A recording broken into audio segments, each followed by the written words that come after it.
黎明前的黑暗中，台湾海峡的波涛诡谲不定，远方隐约传来低沉的引擎轰鸣声，几艘巨大的军舰正朝着海峡中央驶来。突然间，天空闪过数道耀眼的光芒，伴随着尾焰的导弹撕裂长空，划出令人恐惧的弧线。台北城内的防空警报声刺破夜空，人们惊醒，匆忙奔向防空洞寻找掩护。此时此刻，无数人心中浮现着同样的疑问：美国会出兵救台湾吗？若要回答这个扣人心弦的问题，我们必须先将时间的指针拨回几十年前，追溯美国对台政策演变的历史脉络。在上个世纪中叶，台湾问题就已经成为中美之间微妙而敏感的棋局。20世纪50年代初，朝鲜战争爆发，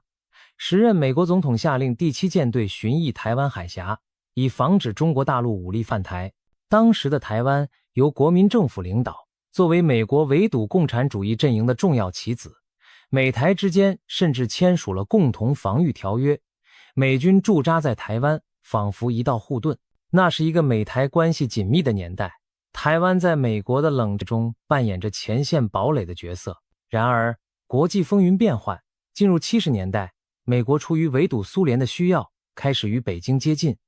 历史的转折点来临，1971年，美国和中华人民共和国秘密接触，开启了破冰的乒乓外交。1972年，美国总统尼克松访问北京，发表《上海公报》，首次承认世界上只有一个中国。然而当时对台湾的未来并未明确，只是确认了中方的立场，语带保留地，留下模糊空间。随后1979年，美国与中华人民共和国正式建交，承认北京政府为中国唯一合法政府。作为交换，美国终止了与台湾的外交关系，撤回驻台美军，废除了中美共同防御条约。对台湾而言，这无异于一场地缘政治的地震。昔日强而有力的靠山突然抽身而去，孤岛的未来命运未卜。但美国并未完全放手。同年，美国国会通过了《台湾关系法》，这部法案字句斟酌，耐人寻味，表面平实却暗藏玄机。法案明定，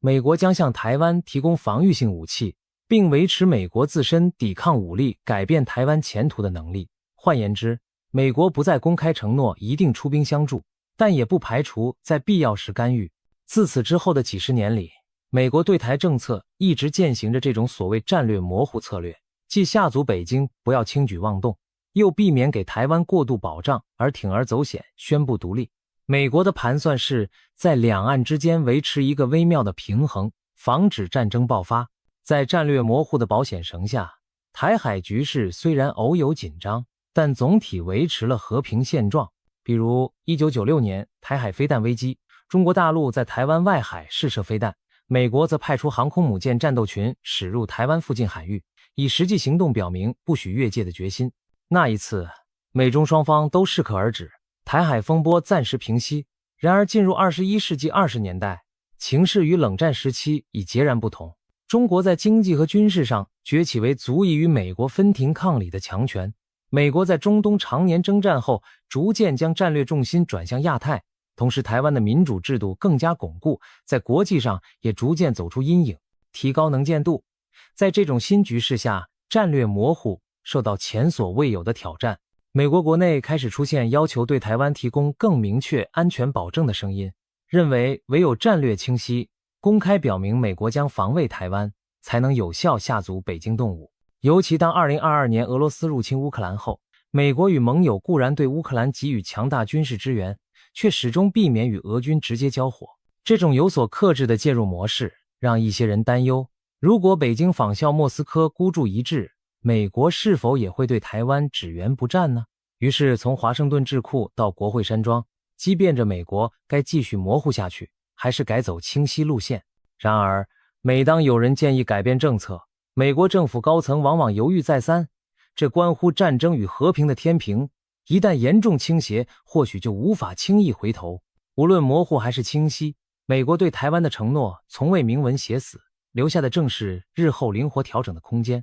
于是，台海两岸和华盛顿之间长期存在一种心照不宣的默契，北京不确定美国真会派兵干预，因此不敢轻易动武。台北也不确定美国一定会救援，所以不敢贸然宣布独立。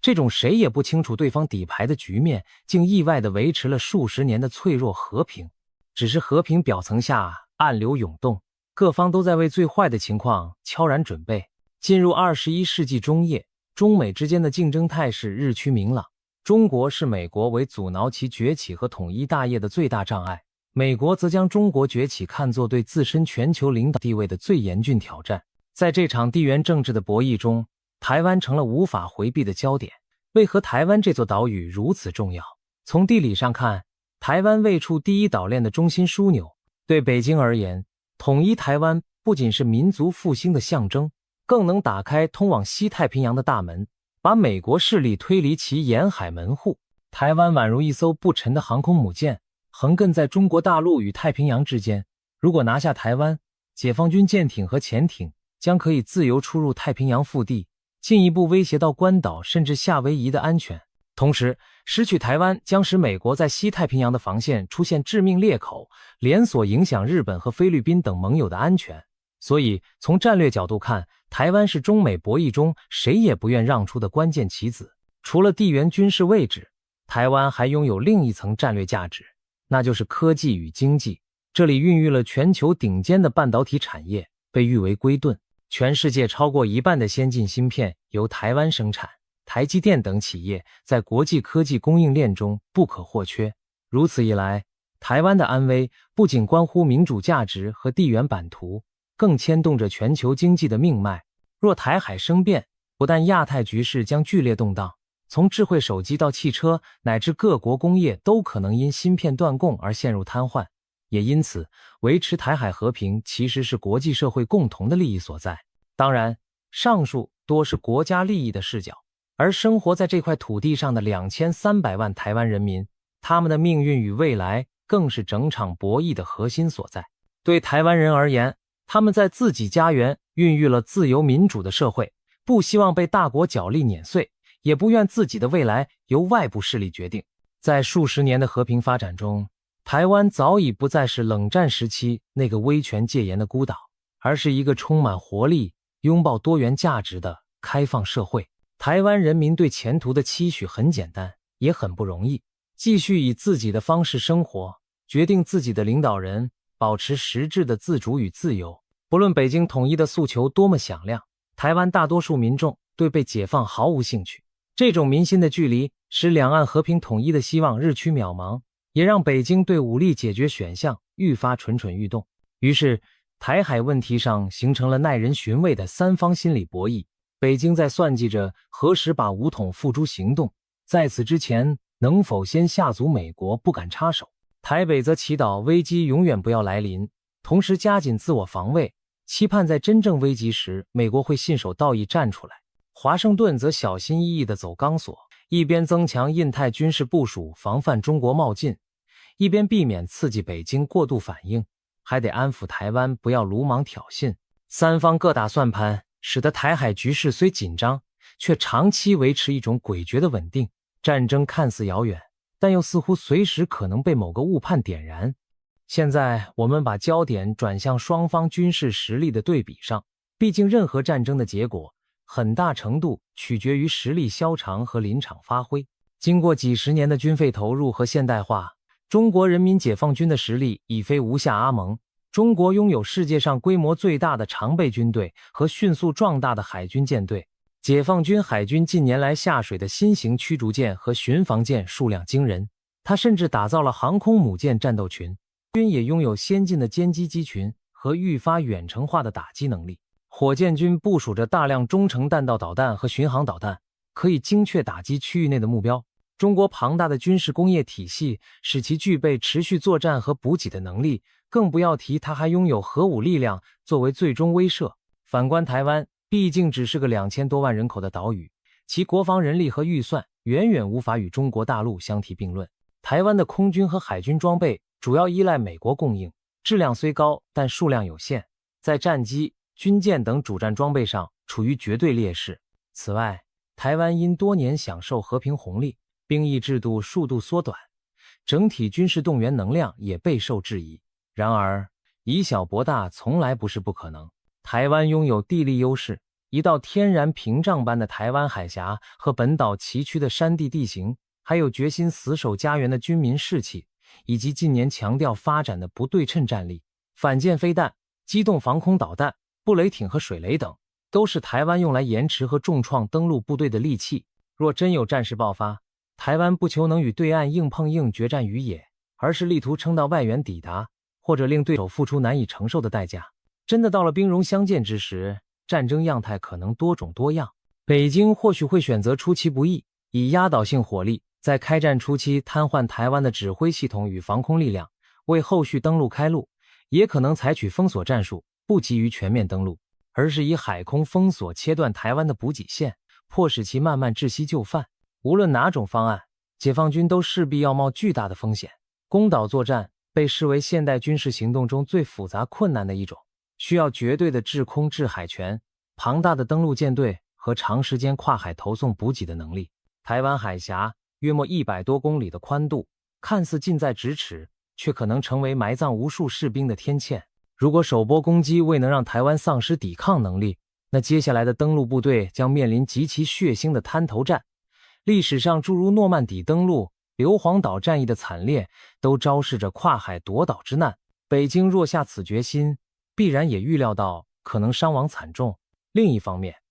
美国军方也不会袖手旁观。多年来，五角大楼不断推演各种台海冲突场景，寻找解放军的弱点。美军虽然总体实力仍然领先，但不得不考量远洋投射兵力的困难。太平洋广阔的海域和中国强大的反介入、区域拒止能力，使美军的航母战斗群和前沿基地都处于危险之中。中国的东风系列反舰弹道导弹被形容为航母杀手，专为击沉美国航空母舰而设计。数量庞大的巡航导弹也可以袭击像关岛、冲绳这样美军基地。美军如果要介入台海，必须冒着舰艇和人员重大伤亡的风险。现代战场上双方科技水平相差不远时，胜负往往取决于信息战与后勤供应等看不见的力量。美国若将兵力投送半个地球之外，需要大量油料、弹药和备件，而这些后勤线路极易受到攻击。军事专家甚至指出，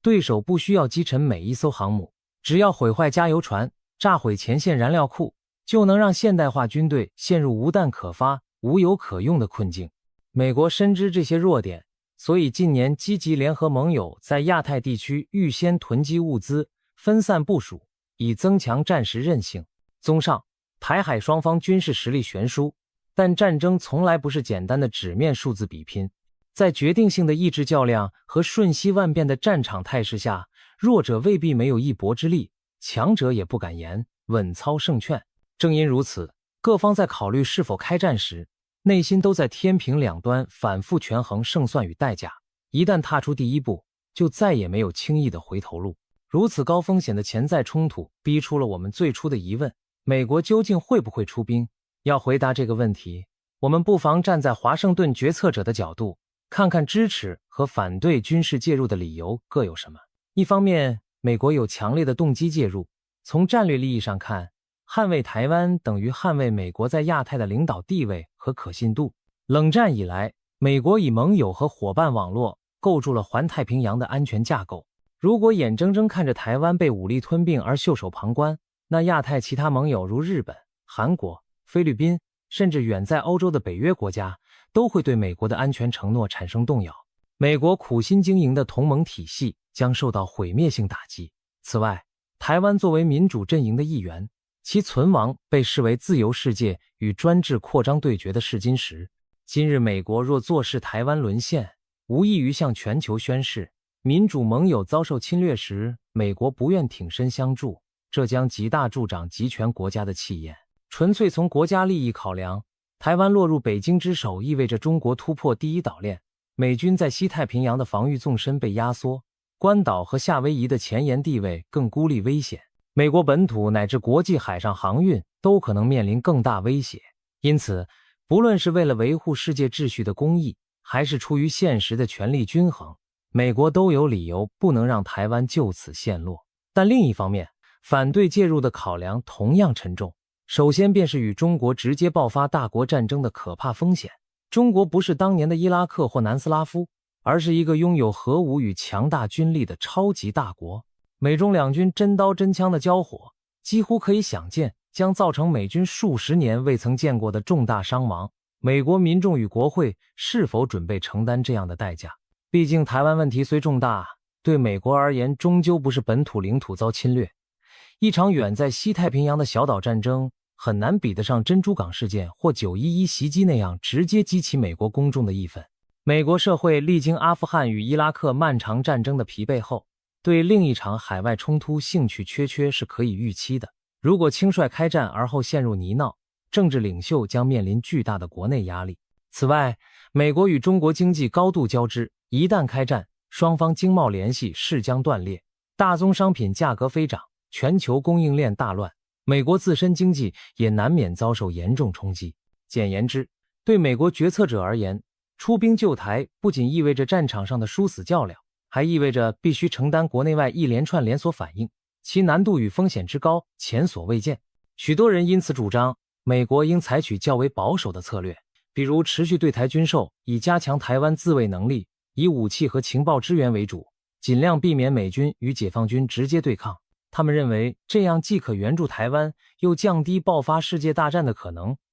支持与反对，理想与现实，美国内部的讨论其实早已展开且相当热烈。然而，平时的纸上谈兵是一回事，真枪实弹飞的战时抉择又是另一回事。历史无数次证明，领袖们在危急关头的决定，往往取决于当下的形势和直觉，而不只是事前写好的剧本。如果台海战火燃起，美国总统和他的幕僚将在白宫战情室面临前所未有的压力。他们必须权衡的不仅是上述宏观战略利弊，还有来自盟友的电话、国会的质询、媒体的聚光灯，以及分秒流逝带来的战场态势变化。或许开战头几个小时乃至几天内，情势将一片混乱，各种矛盾资讯扑面而来。台湾撑住了没有？解放军是否登陆成功？日本和其他盟友态度如何？国内民意反应强烈吗？所有这些都将左右美国出手与否的临界点。值得一提的是，美国总统拜登在过去几年里曾多次公开表示，若中国武力犯台，美国将军事协防台湾。每一次他的发言都引发轩然大波。随后，白宫幕僚又赶忙澄清，美国对台政策没有改变，依然是战略模糊。这种画风里的进退，充分体现了决策圈内部的犹疑。面对愈发真实的台海危机前景，他们内心也在挣扎，如何才能既有效威慑中国，又避免陷入不可控制的冲突。在拜登之前，历任总统大多谨言慎行，避免公开谈论出兵与否，但私下都要求军方做好各种预案。毕竟，只有准备好最坏的情况，才能期望它永远不会发生。除了美中两强之外，我们还不能忽视其他国家在台海战争中可能扮演的角色。台湾的地缘处境决定了，若爆发大规模冲突，几乎不可能局限于两岸。而美国会不会出兵，很大程度也取决于盟友们的态度。首先看日本，日本与台湾一衣带水，从冲绳县与那国岛远眺，台湾影依稀可见。台湾一旦易手，日本西南边疆的安全将受到严重威胁，因此日本长期以来对台海局势高度关注。一旦中国对台动武，日本极可能成为美军的后勤基地和潜在协助者。近年，日本政府高层甚至公开表示台湾有事即日本有事，透露出日本愿与美国协防台湾的意向。然而日本也有自身宪法对参与海外战争的限制，国内民意对直接卷入战事依然犹豫。如果美中开战，日本很可能先提供基地、情报、后勤等间接支援，必要时才逐步扩大介入力度。无论如何，日本在台海冲突中的立场对美国至关重要。如果日本愿与美国并肩进退，美国的决心会大增。相反，如果日本犹豫不决，美国单独行动的压力将更大。再看其他美国盟友，澳大利亚作为美国在南太平洋的坚实盟友，近年在安全事务上与美国高度协调，组建了 AUKUS 联盟，以提升军事技术合作。澳洲虽远离台海，但也公开表示支持维护台海现状，反对以武力单方面改变现状。如果美中冲突爆发，澳洲可能派遣海空军参与巡弋，或提供后勤补给，至少会在外交和经济制裁上全力配合美国。英国、加拿大、等北约盟友或许也会象征性地加入谴责和制裁的行列，甚至派出舰艇远赴亚太亮相。但欧洲国家国力有限，且与中国经贸关系密切，实际军事介入的可能性很低，态度多半以声援道义为主。另一方面，中国也不见得孤军作战，至少在政治上，俄罗斯很可能支持中国的立场，以报复西方在乌克兰问题上对俄采取的行动。或许在中国进攻台湾之时，俄罗斯会在欧洲方向制造紧张，牵制北约的注意力。然而眼下俄罗斯自身因乌克兰战争元气大伤，恐难以直接军事援助中国，只能在联合国否决谴责案等场合为北京撑腰。至于朝鲜等国，也可能趁机试射飞弹挑衅，增加美日韩的顾虑。可以想见，台海战争一旦爆发，很容易演变成多方牵连的区域，甚至全球性危机。这不仅是台湾海峡两岸的决斗，而是攸关世界秩序的灾难性对决，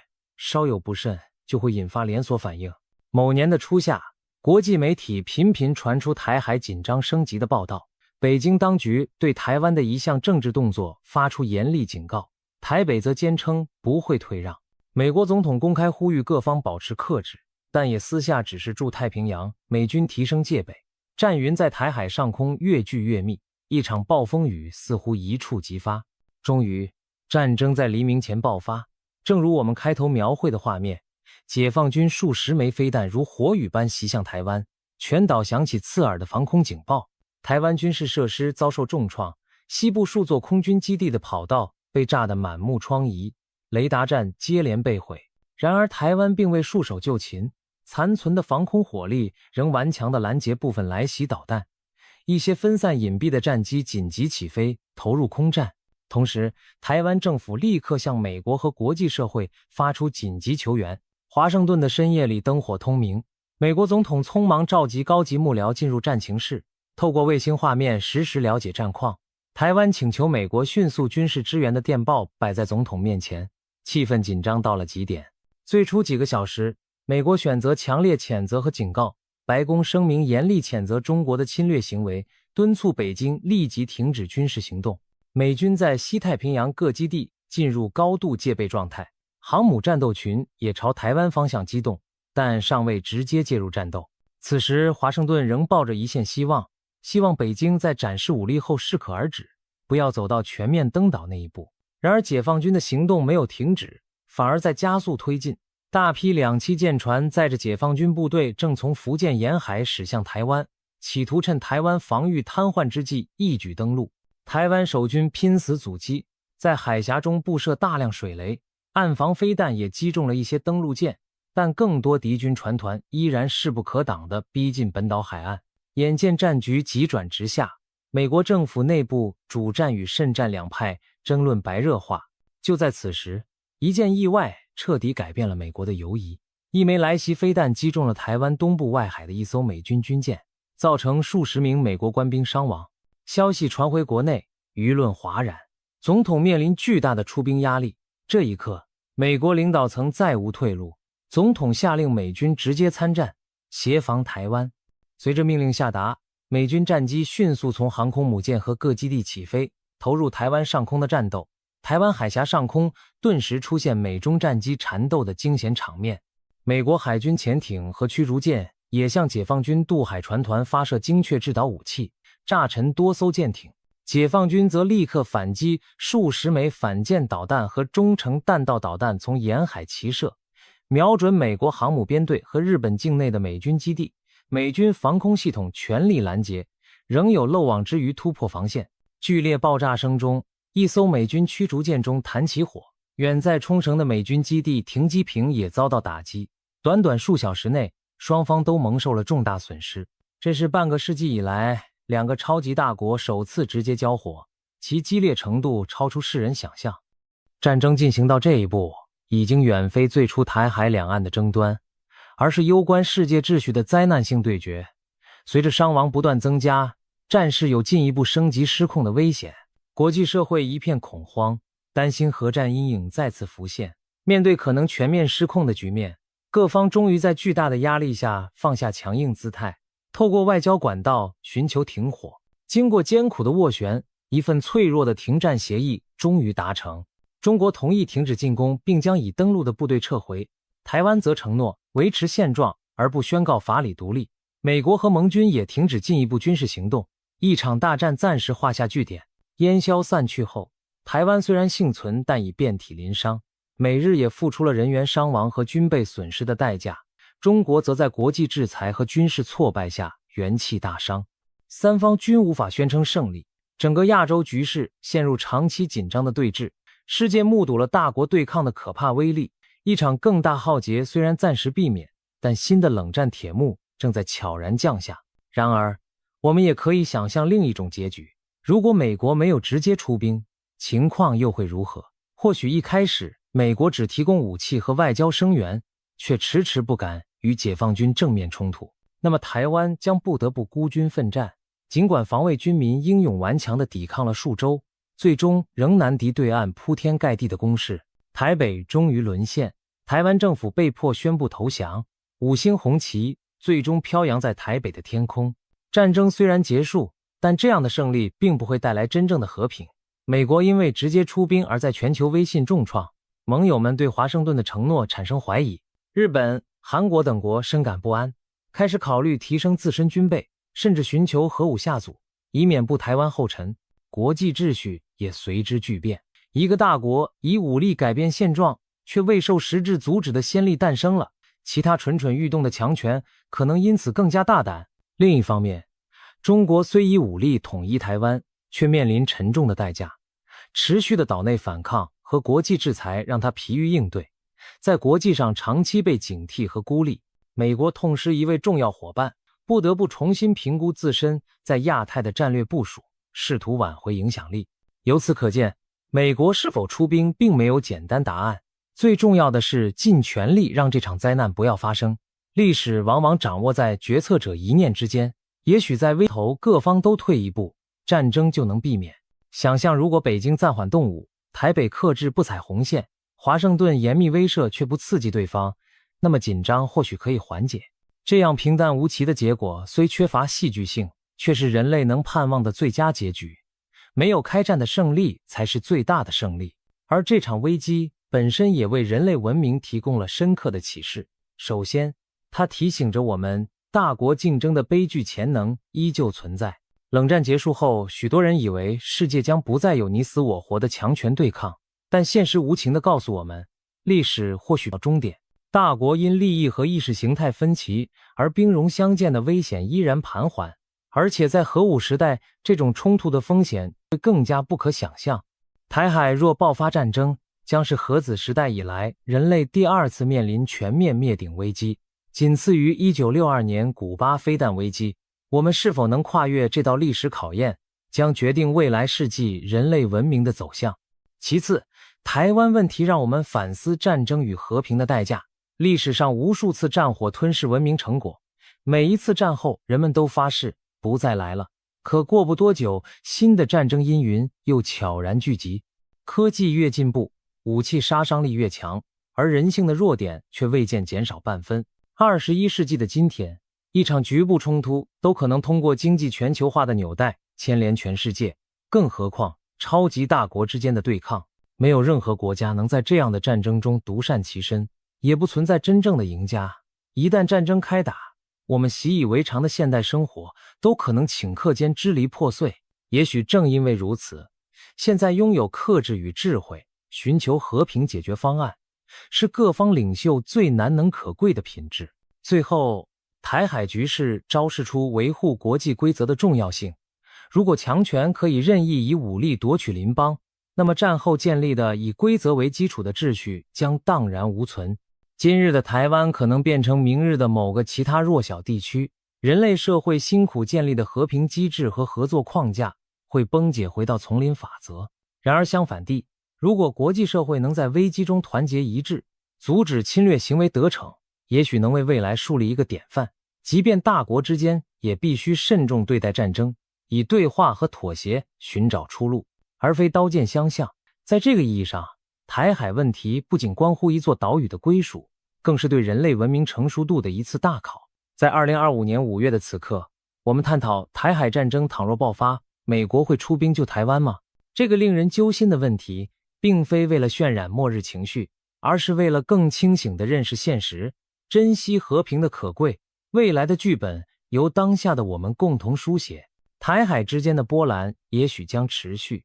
但战争与和平的抉择权始终掌握在每一方的领导者和人民手中。或许多年后回望今天，我们会庆幸最坏的预测没有成真，人类找到了避免冲突升级的智慧之道。也或许，如果我们疏忽大意，历史的悲剧仍可能重演。但愿我们能汲取教训，让理性与善意战胜仇恨与恐惧。美国会不会出兵救台湾？这个问题的答案终将由未来揭晓。然而我们希望永远不必用战火去验证它。我们期盼看到的是太平洋的风浪逐渐平息，